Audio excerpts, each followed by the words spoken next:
Alright guys, BLM here back with a new video, and in this video we're back with another player ranking for Season of Big Brother I've done a retrospective for, this time doing it for Big Brother 6, which I'll say a very difficult season to do a player ranking for. I mean, this is a season that obviously had a very split house dynamic that had these two sides going after each other. So because of that, it's very tough to truly distinguish where people rank because a lot of people were in danger constantly throughout the season depending on who exactly won the HOH. And through that, again, it kind of leads to my process of making this video being to essentially create like two different power rankings based on the sides and having to mix them together to where, again, it's kind of this weird season to do a player ranking for. But again, I'll still be ranking every player on the season based on how I feel like they played on this season. We got 14 players to rank here, so let's start off at number 14. The worst player from the season of Big Brother 6 is unshockingly Ashlea, the first boo of the season. And again, I think Ashlea is probably still one of the worst Big Brother players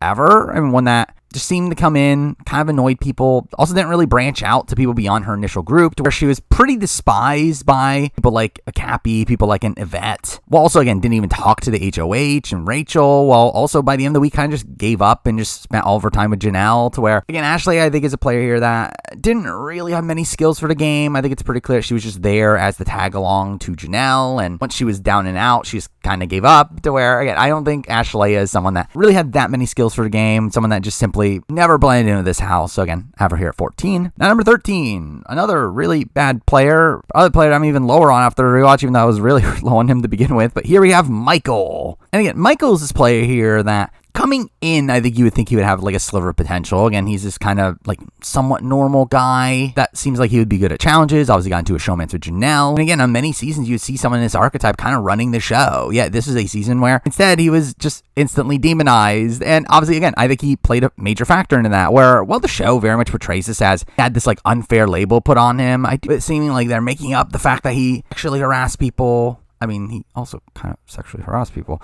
To where, again, I do think Michael is someone that, again, didn't have any boundaries and was just kind of weird around the women of the house. To where, I think, again, the fact that he was, like, instantly targeted because of that was kind of justified. Also, beyond that, I do think he's someone that just also had no tact for the game. The fact that, again, Quaser, like, warns him that Eric is distrusting of him, then he just like blatantly goes to Eric and alluring him to the fact that Quaser ratted him out. Beyond that, also you have him pretty much getting to a point where like the entire house was against him, and he really just isolated himself with Janelle, to where that's very bad. Obviously, again, just in general, his fight with Cappy did not help his cases either, to where Michael's someone that, again, I just don't think has many skills for the game, and kind of like a male version of Ashlea, but also one that at least had that like an initial alliance with Eric and James, and again, at least had like something going on earlier, while like Ashlea never really had anything. So again, that's at least something. So again, Michael's here at 13. Now number 12, we're moving forward a few placements here, and it's a player that, again, I think is tough to really gauge on this ranking because I think he does some pretty good things. I mean, definitely more good things than some of the people we're going to be talking about later, but also has some very bad things. At 12, I do have Quaser.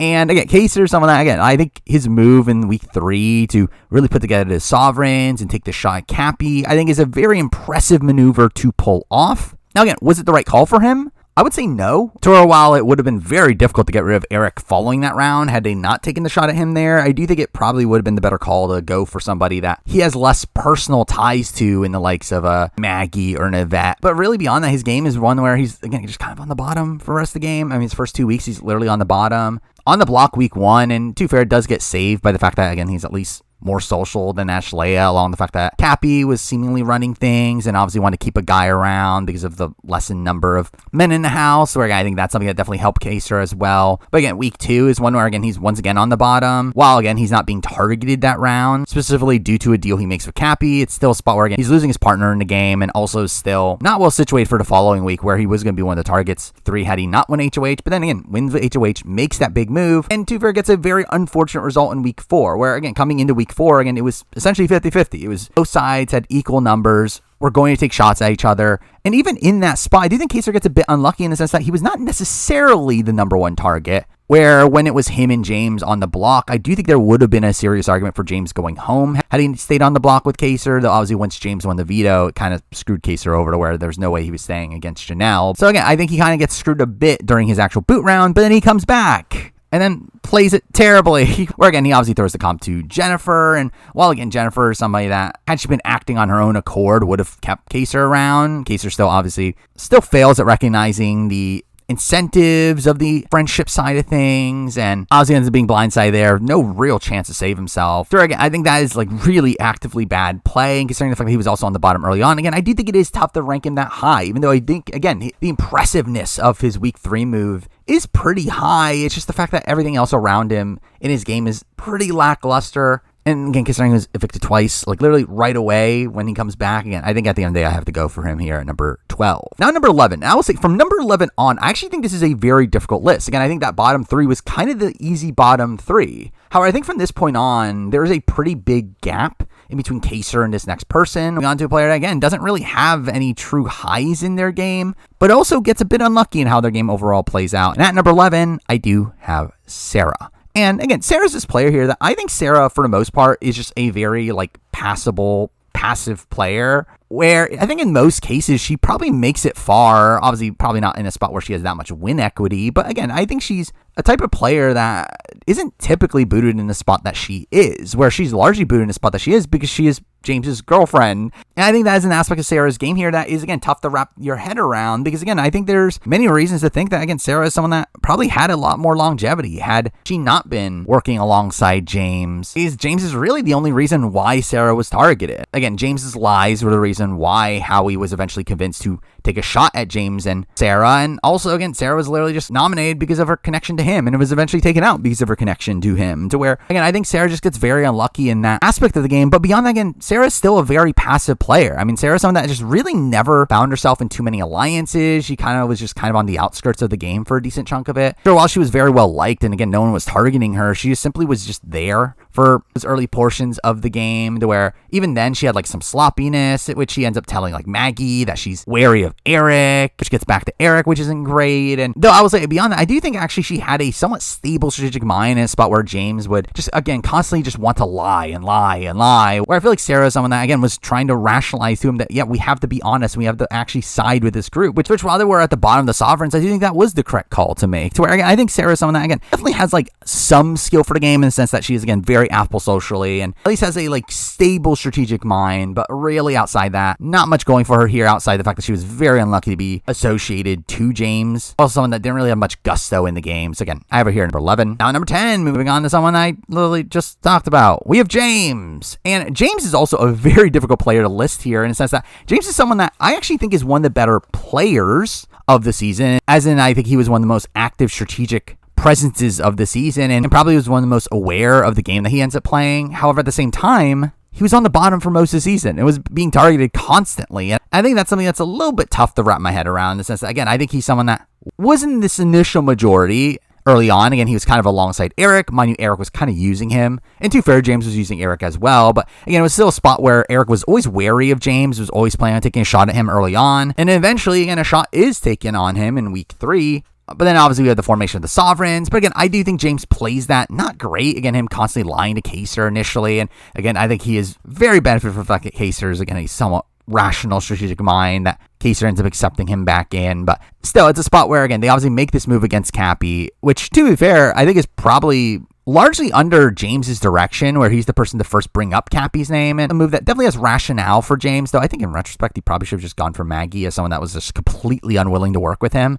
while Cappy is someone that he at least had like some connective tissue to. But either way, I mean, following that, again, he is really painted as like the mastermind of the move alongside Quaser, where really the Friendship Alliance just has put this massive bullseye on him. Where again, we see him really have to fight for survival in week 4, where again, he's on the block against Quaser. He likely goes home if he stays on the block, though. Again, it's not 100%, but I think it is pretty likely. Then in week 5, he 100% goes home if he doesn't win the veto there. Though I think beyond that is where I would actually give him some credit. And because beyond that, I actually think he plays somewhat well. I mean, he's in a spot where he does have a very good relationship with Avet. That genuinely seems to try to take him pretty deep into the game and does some pretty good work for him. I mean, during the second Quaser eviction week, that was a spot where Avet does a lot of work there to get the target onto Quaser over James, and also ends up convincing the Friendship of keeping around James for farther in that. specifically when we get to like the Bo HOH where they take out Rachel. Again, that's a spot where they could have very easily taken out James. I think they don't because of Avet's connection to James. It's a spot where Maggie, again, was considering taking out James in that spot. So again, he does have a few rounds there where he is pretty safe. And again, he is actively playing the middle. And I do think that's something that, again, he does well enough. Now, again, it's not particularly effective long term. But I think that the fundamental issue with James is that no matter how well he played, he likely just taken out a 7 anyway. This is a spot where obviously the veto pick was not random yet. So through that, everyone was kind of aware of the fact that Final 7 would be the final shot to take out James. And through that, once he doesn't win Final 7 HOH, he's kind of screwed. Which, again, I think is something that is kind of a double-edged sword there. And the fact that, again, that notion is something that definitely puts a massive bullseye on his back. But it's also a notion that actually made it easier for him to make it through the last few rounds. Is that, again, they knew that they would have this opportunity to backdoor him. So, again, I think it's kind of this question mark there. But realistically, if James does end up surviving that Final 7 round, I think James is someone that could very likely win the game. I think James is definitely the most likely to win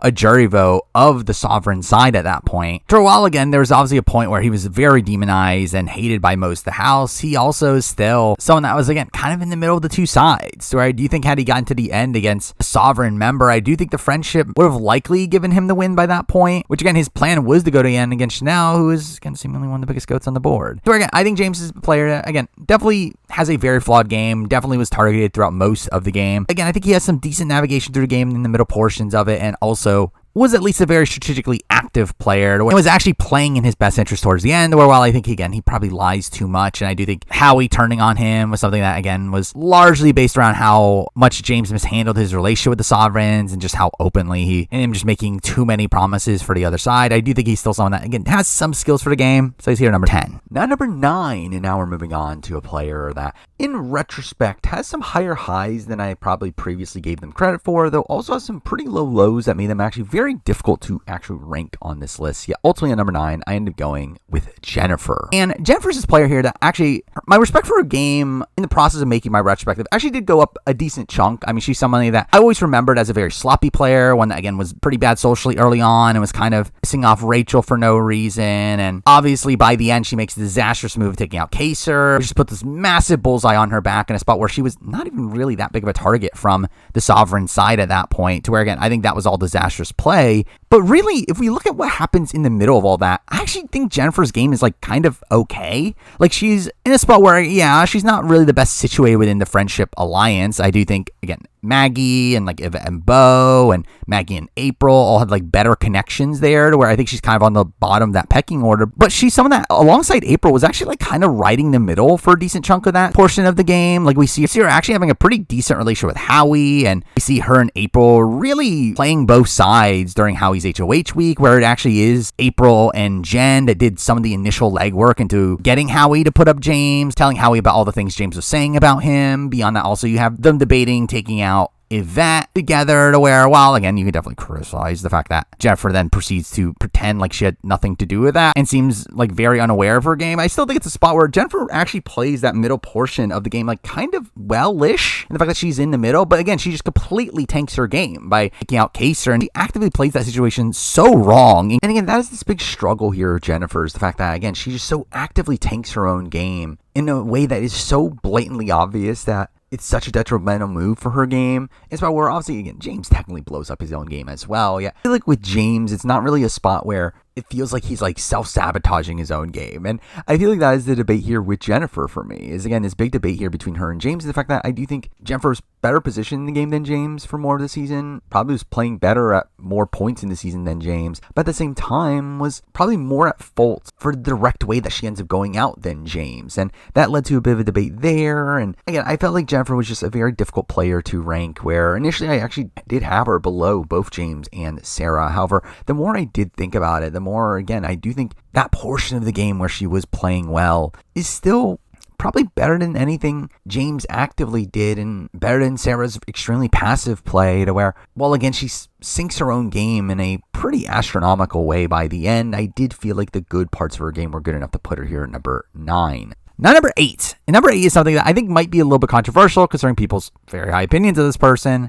At number 8, though, I have Janelle. And again, Janelle is someone that is such a hard player to rank here because, again, she obviously comes in third place. Someone that is adored by most of the audience and has a really fun underdog run in the season. But it's one where her game is kind of lacking throughout the entire of it. Now, unlike her BB7 appearance, which we'll talk about next year, where she just wins competition after competition after competition, she's actually in a spot where she doesn't need as many competition wins on this season. It's really just the end game stretch of Final 5 on where she wins competitions to get the Final 3. But again, she's still in a spot where she would have gone home had she lost any of those competitions for Final 5 on. And beyond that, she's someone that is, again, just kind of on the bottom for most of the game. I mean, she right away makes an enemy out of Cappy, and you have like Cappy, Avet, and Maggie coming for her during those early weeks. And again, she isolates herself with Ashley initially, and then she isolates herself with Michael. And again, her first 2 weeks are really bad. Week 3, again, she alongside Quaser are able to flip against the Sovereigns in a spot where, again, she at least is, again, able to build a strong bond with Quaser and have herself in a true alliance at that point. The problem is that alliance obviously crumbles almost instantly, where Quaser ends up being taken out following that, which, to be fair, I don't really fault Janelle too much for. But again, we get to the Howie HOH week, which I do think is obviously just disastrous gameplay there from the Sovereign side, where obviously I would put a lot more of the blame on that onto Howie. I do think Janelle was also very responsible. I mean, Janelle was in on some of these conversations that were happening that led to Howie turning, and Janelle herself was still very wary of. For a while, she is somebody that was talking about the dangers of like Eric coming back in and how they don't want to take out one of their own numbers. She still, again, doesn't do enough to stop it in that spot, to where, again, I think that's bad. And finally, I actually think she gets largely saved by things out of her control, where obviously Quaser comes back into the game. The final 10 round, again, pretty good for Janelle in a spot where, again, likely if Quaser doesn't come back into the game, she's probably just gone at final 10, especially if Rachel wins that veto still. It's probably a spot where the nominees by the end would have been Janelle and Howie, and Janelle likely goes home there. Mind you, again, there was the duo as part of it, but that's also a factor here. And the fact that, again, she doesn't get targeted at final 8, but again, that's a spot where she doesn't get targeted at final 8 because of the duos twist, where they felt like they needed to split up the duos, where I do think that's something that very much benefited her as well. And again, you also have at like final 7, she's saved by the fact that James is James and they don't want to give him the chance to play in veto. Or again, I think Janelle is someone that gets very benefited in how she navigates through the game, just through things that aren't really in her control. And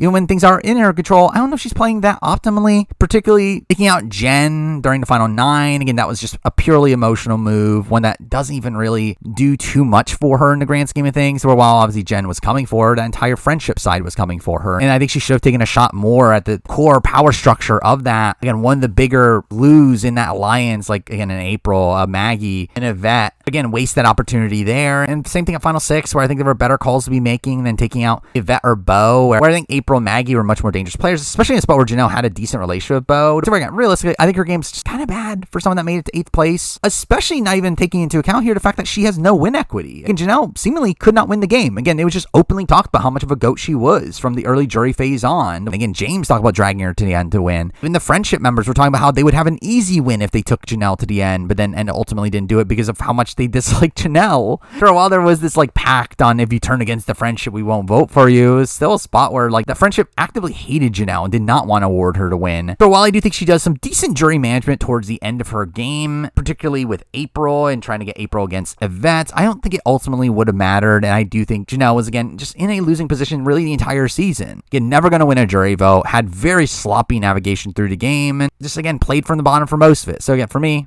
despite getting all the way to 3rd place, I do have Janelle here number 8. Now, number 7. Now we're getting to a pretty tricky spot here, where I think this is a person who I think is probably a better player than most of the people on this cast. It has more skills for the game than most people on this cast. However, the game they played on this season was, again, kind of lukewarm. At number 7, I do have Rachel. And again, Rachel's this player here that actually was playing pretty well during the early portions of the game. She's someone that was kind of riding the middle. She had a initial alliance with the Eric Maggie side, but also obviously had a good relationship with Howie, and through that had a good relationship with like Janelle and Quaser, and ultimately ends up making the move in week 3 to take out Cappy. Again, I think through the early portions of the game, she's probably the best position of the Sovereign players. And beyond that, she ends up also probably being the least hated to a degree. And ends up also being like one of the more rational players on the Sovereign side of things, but also I think her game's still very flawed. I think the fact that she even sided the Sovereigns in week 3 is something that I do very much question if that was the right call for Rachel. I mean, it is a spot where she's there because of Howie, and Howie was obviously closer to the Quaser Janelle side of things, where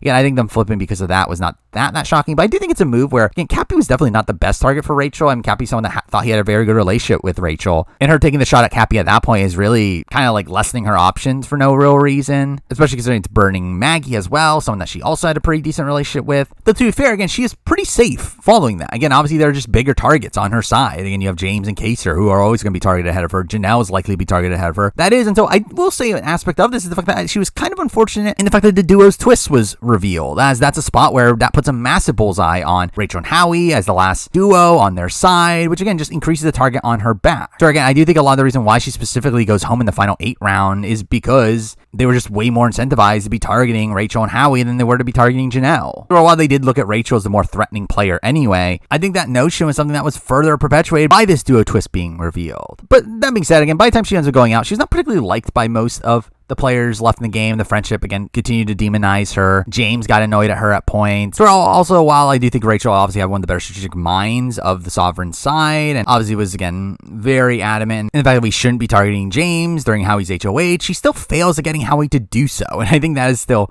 a very big issue there. And I think just in general, again, Rachel's someone that has a lot of skills for the game. Definitely one of the more likely Sovereigns to win if she had gotten to the end, but still someone that had her own flaws, made some questionable strategic decisions, and had a pretty tough endgame path without having to win out at that point anyway. So again, for me, I have her number 7. Now number 6. And at number 6, we're moving on to the last Sovereign on the board. I do have Howie. And again, the debate between Howie and Rachel is very difficult, as obviously I think Rachel is a better player than Howie. I think Rachel has a better strategic mind for the game. I think she was someone that was a lot more aware of the game going on around her than Howie. However, I do think there is some merit to Howie's game on BB6. I think he is someone that is very good socially. The where while again, he would obviously have these big outlashes and would obviously piss off a lot of the friendship, it was still a spot where they still genuinely liked him. And were again genuinely sad when he left, which again, you don't see from any of the other Sovereigns. And Howie is someone that, again, while they did not particularly respect his game, I do think if Howie got to the end against Janelle, which again was his situation he was playing for, I think he does likely win. Even against Rachel, again, I think they liked him more than Rachel while they respected Rachel's game, and I think they probably are likely to end up voting for Rachel. I think Howie would have had a shot there just due to sheer likability. And again, Howie's just someone that is a very affable presence to most of the people in the house, to where he was definitely the least hated of the Sovereigns. So again, that is something to definitely give him credit for. Obviously, beyond that, terrible strategic decision, especially as it kept them relatively safe. Like, I do think Howie's in a spot where, like, I don't know if he's in danger really for most of the season. I mean, it is a spot where, again, with this split house dynamic, again, you would typically see a lot of these people being in danger depending on who the HOH is. However, I think Howie is someone that is relatively safe for most of it. I think the only time that he would have potentially been in danger earlier on is, again, because of the duos twist where had Rachel won the veto at certain points when they were nominated together. I think Howie likely ends up going just to split up a duo. But even then, that's not a guarantee, especially when you have someone like Janelle next to you, who's someone that they absolutely hate. And I'm mixing that with the fact that also Howie's pretty well positioned early on. Again, he was liked by most of the house. He was able to play the middle. Well, obviously he was catching on that he was playing the middle, and people were starting to lump him in with Quaser and Janelle. He still, again, ends up playing that pretty well, to where, again, he's not being targeted. And I think that is the main thing about Howie, is his positioning in the game was pretty good, even though, again, I don't know how intentional it necessarily was. But obviously the big things to criticize is the fact that his strategic decisions are ridiculous. Like, especially in targeting James. Again, I get the initial notion of, okay, James said that he was going to target you, so you need to target him back. The problem is that, again, that's assuming that no one else is going to target you as well. And to be fair, again, from Howie's personal perspective, probably no one else would target him, to where, again, obviously there are just bigger targets around him than James. But I do think it is, again, something that fundamentally loses them the game. Again, from that point on, the French just have the edge on the Sovereigns, both in terms of just raw numbers, but also in terms of numbers on the jury, to where the only way for a Sovereign to win the game at that point is for two Sovereigns to be at the end together, or for a friendship member to massively betray one of their own. And again, I think that's all a pretty terrible spot to be in for Howie, to where, while I do get his rationale, especially considering James himself is a very sketchy player who actually did genuinely do these things, I think it's a spot where obviously he should have recognized the downsides of making this move. But beyond that, again, his game is just like kind of stable. I mean, while again, he lashes out at people, that's not good. Just overall, the way he treats people at points is not great. But again, they still liked him, and I still think they would have been willing to reward him with the win by the end. Where while I think he is just a complete doofus strategically, he definitely had like some skills for the game, had some win equity, especially in the situation he was actively striving for. And even in his boot round, wasn't even a target. Again, Janelle would have gone home had she not won the veto there. To where, again, I do think it's a spot where I think there's enough to credit here for Howie, especially in terms of his navigation through the game and his likability. So again, he's here number 6. Now number 5, and again, the top 5 here are all friendship members, kind of. And this might be an insane pick here at 5. I think some people will probably be shocked this person is this high. However, at number 5, I do have Eric. And again, Eric is very tough to gauge here, as Eric is a player that is very flawed. Eric is someone that puts himself out in front too much. He plays the game pretty emotionally. He had massive HOH-itis, to where, again, you could definitely criticize all those things. That being said, I think he gets a tad unlucky in how things play out, where he's in this spot where, again, initially Quaser did not want to go for Cappy. When Quaser wins HOH, well, Cappy was always an option. I do think in Quaser's mind, he didn't initially want to uphold the deal that they had previously made, and it was until the Sovereigns fully came together and James brought up taking out Cappy that Cappy really became the target there, to where, again, I think Eric's in a spot where he was someone that was like not the initial priority during that round, so that's something to mention. But also, if he doesn't go out that round, Eric probably has a relatively smooth path to the end, where, again, obviously Cappy ends up being described as his like cult leader because he had these like undying loyal allies to him. Again, he had Maggie, he had Avet and Bo, who were right by his side. April and Jennifer, well, not as close. Again, we're still very much on Cappy's side, to where, and I think if you don't take out Cappy in a spot where they literally just had a 1 number advantage to be able to take Cappy out of the game, I think Cappy's in it for the long haul. I think Cappy is someone that probably just steamrolls the rest of the game alongside Maggie, or even if a shot is taken at Cappy along the way from that point forward, I don't know if they have the numbers to take him out, where I do think it probably eventually April and Jennifer end up turning on him, but yeah, I still think that's not for way down the road. For a while, Cappy, again, is the 3rd boot of the season, and through that, it feels ridiculous to have him at number 5 on this list. I think when actually looking at how the season plays out, I think had Cappy survived that round, he is pretty set, along the fact that, again, he was running the game early on. Those first 2 weeks, he did have a lot of control on what was happening. And while, again, he's definitely very flawed in the way he's playing, he's, again, double dealing, to where that's obviously getting out. He's pissing off people along the way. Again, it's definitely not optimal gameplay, but he's still in a spot where, like, that seemingly wouldn't have mattered had he just survived that week 3. We're considering just how revered he was in the house, even after he was gone. I do think Eric just had so much influence in the game before and after he left, to where, again, I think Eric's someone that, again, specifically for this season that had this very split house dynamic. I think Eric would have been pretty well situated at this point, with, again, it being very difficult to actually land a shot on him, even though he probably would have been targeted along the way, to where I do think his game on this season is probably better than some of these other people, because I have Cappy here number 5. Number 4, and again, top 4 here are literally all the friendship members that made it deep into the game. The question is the order, and I think there's a lot of debate around a lot of these people to me, but at number 4, I'm going to go with Bo. And Bo is an interesting player here because Bo is someone that was pretty quiet in the game. I don't think Bo was a particularly active player in the game, but also somebody that was pretty well liked. Again, I think he was essentially like the Howie of his side, in the sense that the other side did not hate Bo. Terrell, again, obviously we see him get into a fight with Janelle. I think really outside that, again, Bo is on pretty good terms with most people on the other side. Again, good terms with Quaser, Howie, Janelle. Also someone that was pretty safe. I actually think Bo probably is the safest player for the majority of that season. Sure, again, I think you could debate if that would necessarily translate to win equity. I do think, considering how emotionally most people on this season acted, I think it definitely could have. And again, Bo is largely targeted in a spot that he is, again, because of the duos twist, because they knew that Bo and Avet were a duo and we needed to split them up. And Bo was looked at as the bigger threat at that point, which, to be fair, again, definitely a knock against him. The fact that he increases threat level by doing well at comps towards the end of his run. And again, probably not being as tight with Maggie in particular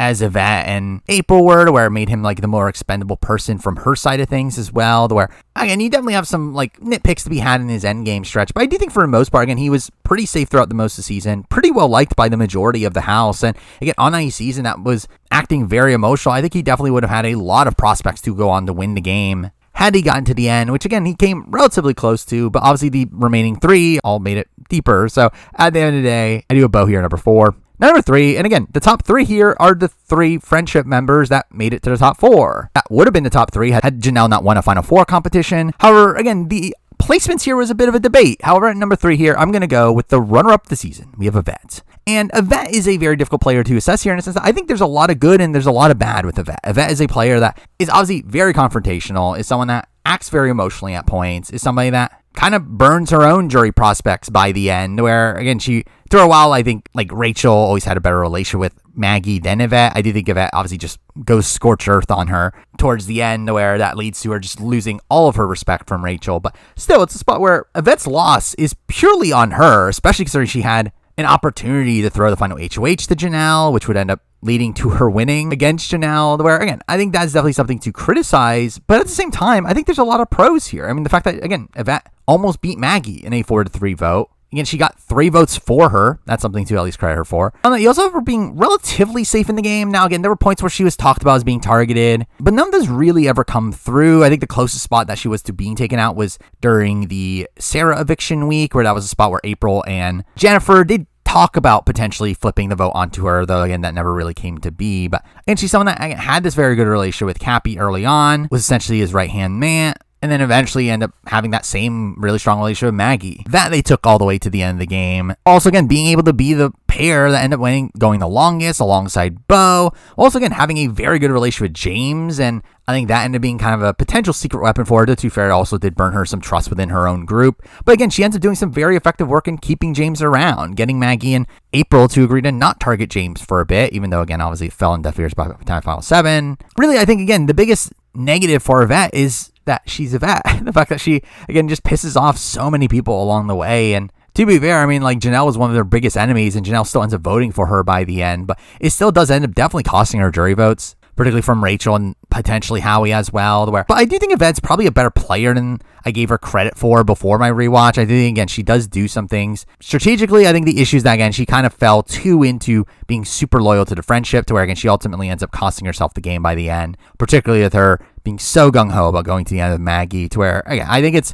definitely a very questionable game, but I think there are some strong suits. But again, enough to be here number 3. Now, number 2, in the top 2 here, I think is actually more difficult than most people would think. I think people would think that there's an obvious number 1 on this list, and to be fair, by the end, yeah, but I do think number 2 here has a decent argument as well, and that person is April. And April's a player I think is very tough to wrap your head around, especially from watching the show itself, where I do think the show misses out on a lot of nuances of April's game, but I don't think the edit really shows you just how active of a player April seemed to be, and the fact that April was, again, kind of playing both sides for a bit. And again, I think April definitely has skill for the game that you wouldn't necessarily know if you watch the show, along the fact that April is someone that probably beats almost everybody at the end. But again, April definitely beats Avet and Maggie. I think April likely beats, fundamentally, she would beat a lot of the Sovereigns just due to the way that the jury was stacked, and in general had a very clear path to the win if Maggie was actually loyal to her. And I think that is the big if here. Is I do think the downside of April's navigation through the game here is I do think she didn't really have a solid partner to take her to the end, especially by the end game, to where really she thought she had Maggie, though I do think Maggie would have ultimately sided with Avet over April, where there was a lot of just open talk about how April would win if she got to the end. Also, the fact that Maggie just openly tells her that she's willing to drop her at Final 6, which is pretty insane. But again, she comes relatively close to winning the game. Again, she was not the initial target, at least from Janelle. But again, had Avet actually gone at 4, she gets the final 3 with Maggie in a spot where they're taking each other. Janelle potentially is also taking April, especially as a FU to Maggie, to where, again, I think at that point, I think April's a very likely winner. But again, I think the issue is that she did not really have a ride or die that was undyingly going to take her to the end, towards the end game stretch. Though I will say, again, April's someone that, again, was very well positioned for most of the game. Again, alongside Bo, I think she was probably one of the safer people in the game. Mind you, again, I think she was talked about as being a potential pawn more so than Bo was, where I would probably give Bo, again, a slight edge there in terms of just straight up positioning. But again, April was someone that was never in any true danger. Again, was kind of playing the middle. For a while, there were points where, again, she was talking about being nominated. It ultimately doesn't go anywhere. Again, we get Avet going up instead of her during week 5. And to be fair, I think another thing about April's game is the fact that she does still react very emotionally to things. She does, again, get into fights with people, specifically Avet, for no reason. Which, I mean, to be fair, is also criticism of Avet. But again, I think that is definitely something you would knock from April's game. But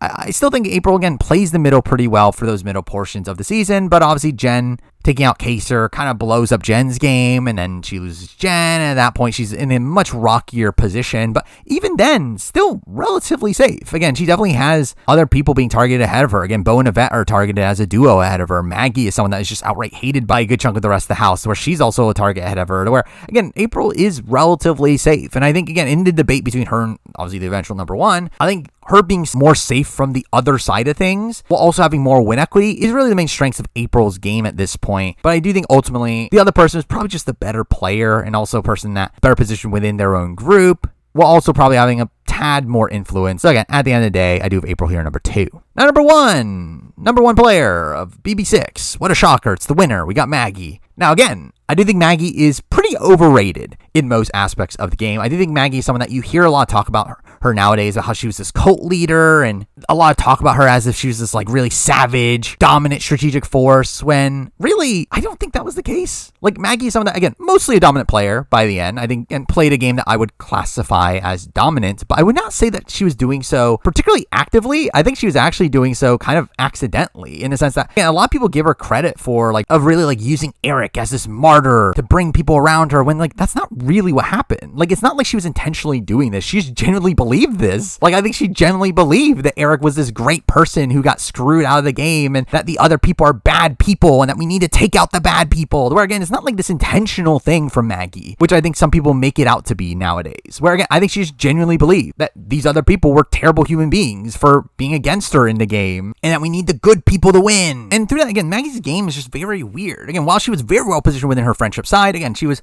at the top of that pecking order. Again, where, again, she was really the glue between Avet and Bo and April and Jennifer. She also, again, had closer relationships to April and Avet in particular, where she had both of them wanting to take her to Final Two by the end of the game, and that is all impressive. I think a major issue is win equity. Again, she was pretty reviled from the other side. Again, James absolutely hated her. Janelle hated her. Howie found her really boring. Rachel, to be fair, did have actually a pretty decent relationship with Maggie, so at least that's something to credit her for. But still, Maggie is someone that I do think very much lacked in terms of her social connections. To while she was very good at her specific side, I don't think she really even tries to really connect with the other side of things, which, again, is bad when you have a jury vote that's going to be as tight as it is. Where I think Maggie is someone that very much struggles to win any jury vote with more than 4 votes. And even in the situation that she was in against Avet, again, the rumor is that supposedly Howie was meant to vote for her. And again, I don't actually think that Howie, like, messed up his vote. I think it was more so a situation where Howie wanted to vote alongside Rachel, but still, it's a spot where she comes extremely close to losing a jury vote there against Avet. Again, someone that was also pretty hated by a lot of the house for a decent chunk of the season. I think that's pretty bad. And also her navigation through the game, again, is spotty at points, especially from the other side. Again, the other side hated her and wanted her gone for a decent chunk of the season, but then gets kind of fortunate from other situations happening. Now, again, I think she plays very well early on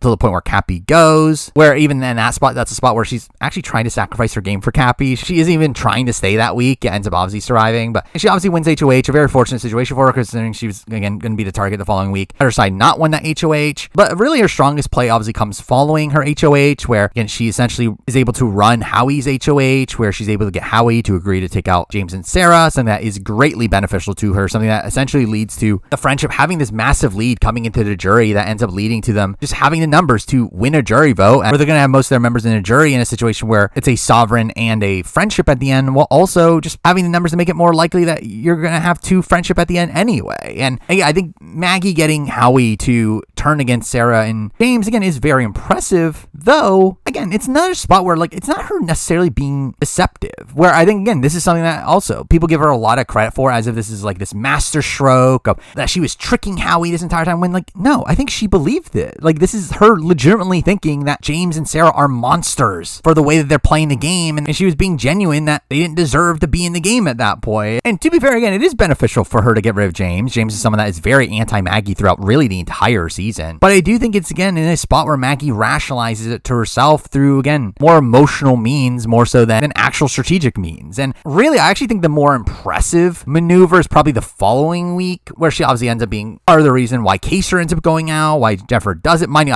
I will say I think that's actually probably less personalized to Maggie, where Maggie actually is even shown saying that she doesn't want to tell Jen what to do. And I think it's more so this, like, group consensus that they had Jennifer eventually taking out Quaser, but still spot that, again, that greatly benefits her as well. Mind you, again, she also rationalized that by saying that she wants this to be an FU to America for not voting in Cappy, but either way. But again, following that, she's kind of aloof during the Jennifer boot round. She doesn't really know what's going on there. She's obviously nominated initially, but gets saved due to something that's completely out of her control. Really just more so because the other side just hates Jennifer more because of how they turn on Quaser. And it's also in the spot following that where she tries to pin this target onto James and is pretty ineffective initially at the final 8, which is something to note. But really following that, she ends up being pretty impenetrable in the game. She really has no real chance of being taken out before the tail end of the game, because again, she has final 2s of Avet and April, both of which wanting to take her to the end. And even if she was on the block, it's very unlikely that she actually gets taken out at that point. And even if she's on the block, it's not particularly likely she goes home, or I think she would have to be on the block against one of Avet and Bo, and it would have to be in a spot where the Sovereigns were not wanting to split up the duo, though again, that wasn't really where they were going at that point. So again, she was pretty safe throughout the entire end game. Ozzy again gets saved over April at the final 4 due to her connection to Avet, and then again ultimately has Avet take her to the end in a spot where both essentially knew that Maggie would win, even though again that vote was definitely rockier than I think they even expected, but still, it's still a spot where there is some good stuff there. Again, there is some pretty impressive play in terms of her endgame navigation. I think there's some pretty impressive play of how she corralled this group around her. But again, I do think a lot of it was not particularly intentional, but it's still a spot where, again, in comparison to the rest of this cast, I mean, sure, this is a pretty bad cast gameplay-wise. And I do think Maggie, again, steamrolled a decent chunk of the season, definitely in a dominant position on her specific side, and ultimately ends up winning a jury vote, though, to be fair, I think that's more of of an indictment against Avet than anything. But still, I think while still a very flawed player, I still think ultimately wins the season with a lot of strengths. So again, she's here at number 1. But there we go. That's my player ranking for BB6. Again, a very weird player ranking here due to the split house dynamic. But either way, again, I'll be back in a year for BB7, so stay tuned for that. Beyond that, Ozzy just got the same Survivor Big Brother, other style of content that you could expect. So again, stay tuned for all those things. But for now, that's the video. Thank you for watching.